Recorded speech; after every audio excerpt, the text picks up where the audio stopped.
Hi, this is Emma from Centered Within, and I was reading someone's blog, blog, and she was saying, someone I follow, Amanda Francis, and she was saying balance is an illusion. And I had to think about that because obviously we talk about balance, we talk about, you know, feeling grounded. Feeling grounded and feeling and having balance is different, by the way, as well. And what is balance? What is balance, and do we actually really have it?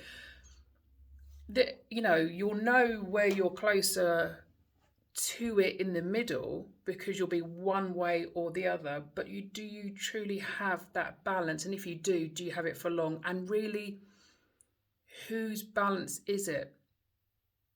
So is this a perceived balance? Like, oh, you have it all. Is that classed as a balance because you have it all? Well, what your all and someone else's all is very, very different. What you want and what someone else's want is very, very different. That's comparison. That's, you're at the other end of the scale because you're saying you haven't got something because that person has. But balance, your life is in balance. I mean, even up today, I was meditating and it was just, my hair was itchy. Don't know why. I had an itch here, and sometimes I can sit through it and just go through it. Today I couldn't. I was forever because I meditate for about half an hour, and I was just getting, every so often I was itch this and itch that. Whereas other times I can sit there for half an hour. And am I truly balanced through that time? Because that thoughts are going through my head, although I'm more of an observer of the thoughts than actually within the thoughts. It's just because I've been meditating for a long time. So I just found it very interesting, her concept of what she said balance was. And it made me think, well, we're striving for this balance. It's used a lot: have a balanced diet, have this, have that. But do we ever reach it, and are we meant to ever reach it? Because it's like when you're on a seesaw, when you get in the middle, you go a little bit up and a little bit down, a little bit up, and you can plateau, but there's always a movement. There's always a change in one way or the other. There's something gone one way or something gone the other. So can we truly, and do we need, and when we're there, truly, if we're classed as, having the full balance, are we in balance anyway? Because, that sense of, if you're happy all the time, you wouldn't know you're happy because there's no contrast. So it'll just be a feeling. It'll just be a sense. It'll just be a being. You wouldn't know you were happy. If happiness was the only thing existed, you wouldn't know you were happy. It would just be you are this. Neither up nor down. So, maybe that is true. Maybe if you did find true balance, whatever that actually is, maybe balance is the up and down. Still, you have an idea because, one end of the scale is this and one end of the scale is that. And you are on that end of the scale sometimes, and you're on that end of the scale, but it's only for short periods of time. And maybe as you come closer, the up and the down gets less and less. But when you hover here, do you go back out again?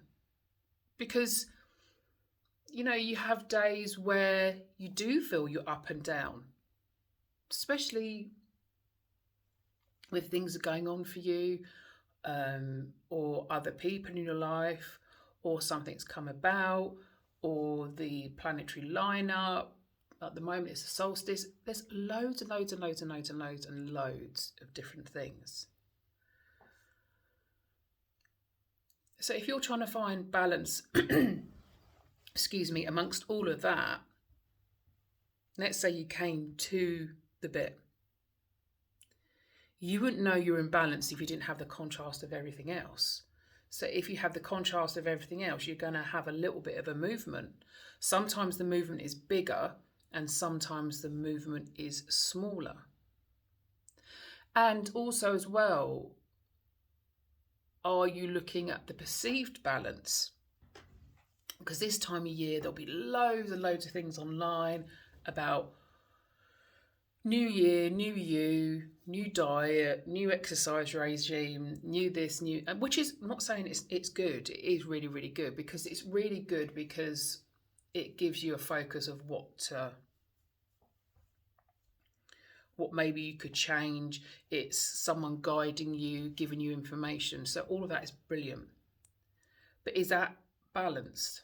And I'll tell you why, because, and I'll tell you why. Sorry, I make myself laugh half the time. But I follow this woman. She is her name's Shona Virtue. She is brilliant. She's on YouTube, Instagram, no doubt Facebook. But I follow her on Instagram and YouTube. And she does yoga, mobility work, strengthening work, all the things. She is brilliant. If you're looking to progress your body further, and that can be from beginner or wherever, because she's very advanced as well, because she's ex-gymnast and dancer, and she's just brilliant.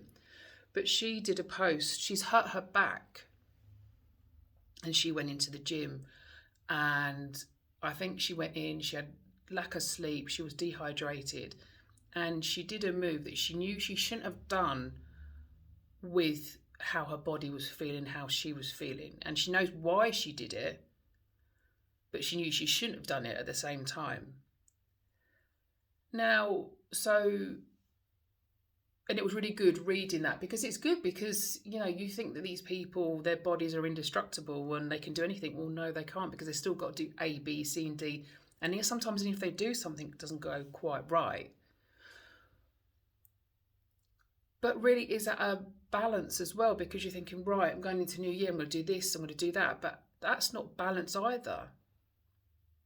It's maybe a perceived balance. You're giving yourself, your life balance, but you might try all these things and your seesaws like that, because your body's not used to it.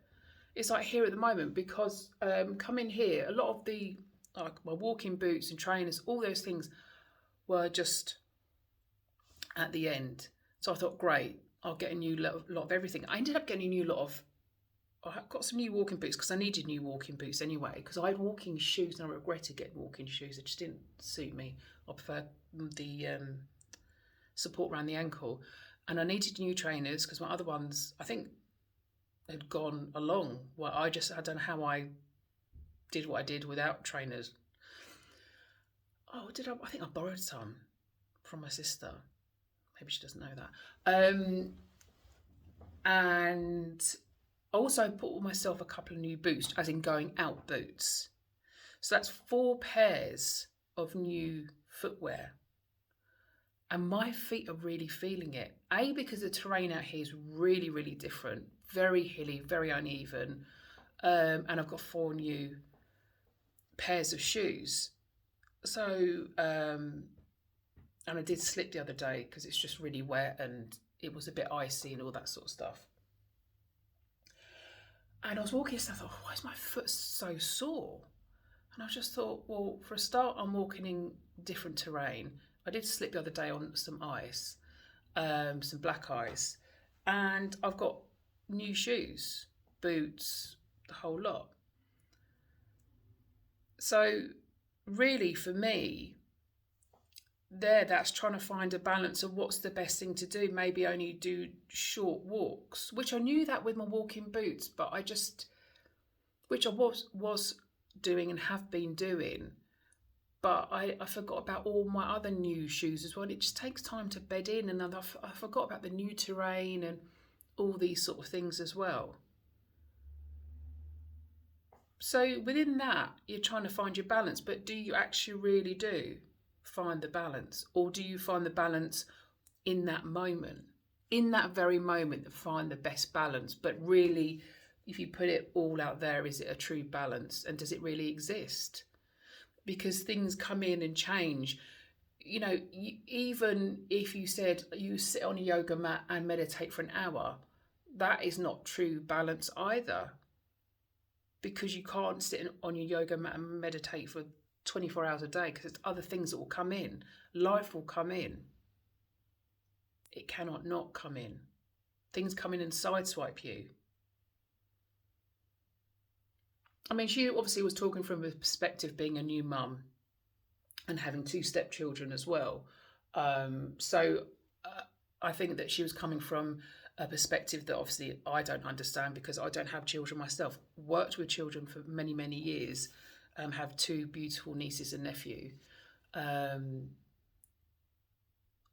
who I lived with for 4 or 5 years. So I have an understanding. I mean, I have I have a wealth of expertise to work with, but to actually have my own children, no, that is limited.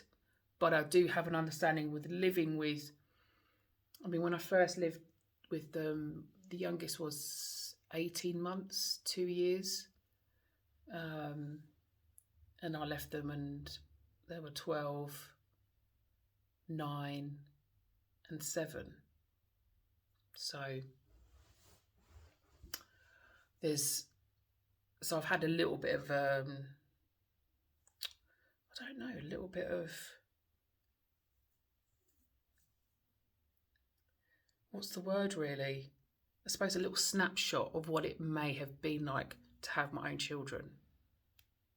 But still, that's come from a perspective of an auntie when they're living, with their mum and dad as well. So that's what she was coming from, her new life, being a mum, because even though she has her two stepchildren, obviously a portion of the time they spend with their mum. So there would have been, I think they do it 1 week with them, 1 week with the mum, something like that. But now she has a child who's obviously there 24/7 and only just 4 or 5 months, I think. So I think her level of balance, and maybe she's coming into finding her level of balance because of there's so much change and so much new things, that her seesaw effect is like, is there balance? Is there ever going to be a balance? And maybe it's her balance, and her balance changes from day to day, moment to moment. So in her eyes, in that moment, she is as balanced as she's going to be, and that's it. It's not going to be, she's not going to sort of say, right, so-and-so's doing that, so therefore I'm balanced. No, I'm deciding I'm balanced. And maybe that's what the illusion is. Instead of like you're saying, well, so-and-so's doing it like that, so when I do it like that, then I am balanced. Or when my diet's like this and when my exercise regime is this, then I am balanced. No. Why wait for that moment? Choose maybe within that moment, as chaotic as it may be, that this is my balance. This is what my balance is for me right now. And that might change. And it will change, because why is it not going to change?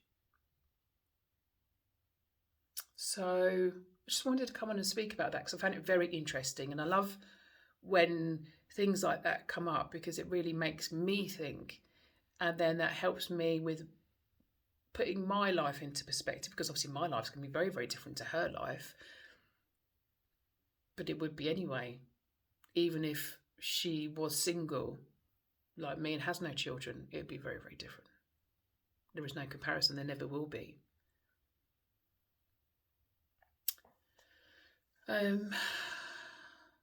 Just seeing if there's anything else that needs to come through. But yeah, if you're feeling I need balance to my life, maybe you've already got it. You just don't recognise it. You can't see it. And maybe it's ever changing, up and down. It's never going to be. And the balance is the moment. And you recognise that it's as good as it's going to be in that moment. Sending you so much love. Bye.